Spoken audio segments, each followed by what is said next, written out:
Hello and welcome to Telugu రాజ్యం మీటి. జనసేన బహిరంగ సభ జరిగింది, ఆవిర్భావ సభలు. ఆ సభలో పవన్ కళ్యాణ్ మాట్లాడారు, నాగబాబు మాట్లాడారు, నేతలందరూ కూడా మాట్లాడారు. ప్రస్తుతానికి అందులో ఉన్న స్పీచ్లన్నీ కూడా చాలా చాలా వైరల్ అవుతున్నాయి. పవన్ ఇచ్చిన స్పీచ్ కావచ్చు డిప్యూటీ సీఎంగా, అండ్ నాగబాబు ఇచ్చిన స్పీచ్ కావచ్చు, ఇవి మాత్రం బాగా వైరల్ అవుతున్నాయి. సరే, ఈ విషయాలన్నీ పక్కన పెడితే కనుక సగటు పవన్ అభిమాని, సినీ ప్రేక్షకుడు, అలాగే పవన్ డైహార్డ్ ఫ్యాన్ మాత్రం power star Pawan Kalyan look మాత్రమే చూశాడు. ఆయన హీరోగా ఇప్పుడు చేస్తున్న చిత్రాల్లో దర్శకుడు జ్యోతి కృష్ణతో నిధి అగర్వాల్ హీరోయిన్గా చేస్తున్నటువంటి మచ్ మోర్ అవైటెడ్ మూవీ ఏదైనా ఉందంటే హరిహర వీరమల్లు.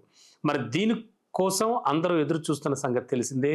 మరీ ముఖ్యంగా పవన్ ఫ్యాన్స్ అయితే ఇక పవన్ నుంచి మొదటి భారీ పాన్ ఇండియా సినిమా కూడా ఇది కావడంతో హైప్ కూడా ఒక నెక్స్ట్ లెవెల్లోకి చేరుకుంది. అయితే ఈ సినిమా సహా మరో సినిమా కూడా పవన్ ఇప్పుడు చేస్తుండగా తన ఇన్నేళ్లలో తన లుక్స్ పరంగా కూడా చాలా చాలా మార్పులు చోటు చేసుకున్నాయి. ఎందుకంటే పొలిటికల్గా చాలా బిజీగా తిరగడం కానీ, అలాగే ఆ డైట్ మెయింటైన్ విషయంలో కానీ, ఇవన్నీ.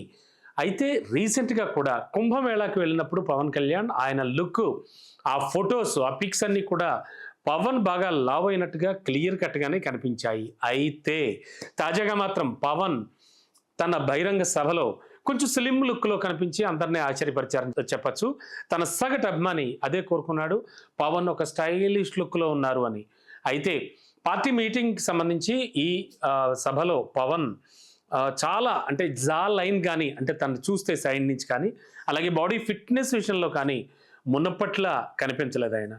దీంట్లో పవన్ కొన్ని కిలోలు బరువు తగ్గినట్టుగా కూడా క్లియర్ కట్గా తెలుస్తోంది. అది కూడా ఈ కొద్ది రోజుల్లోనే కావడం విశేషం అని చెప్పుకుంటున్నారు. ఇలా తన లేటెస్ట్ లుక్స్ మాత్రం వైరల్గా మారాయి. దీంతో తన పెండింగ్ మూవీస్ ఖచ్చితంగా క్లియర్ చేస్తాడు, అండ్ త్వరలోనే మూవీస్ రిలీజ్ అవుతాయని కూడా తన అభిమానులంతా కూడా తెగ కోరుకుంటున్నారు. సో మొత్తానికి నెట్టింట తన లుక్స్ అయితే వైరల్గా మారాయి. సగటు అభిమాని ఖచ్చితంగా పవర్ స్టార్ పవన్ కళ్యాణ్ని తెర మీద చూసే రోజు ఎంతో దగ్గరలో లేదు అంటూ మురిసిపోతూ ఉన్నాడు. మొత్తానికి దీనికి సంబంధించే విపరీతంగా చర్చ అయితే నడుస్తోంది.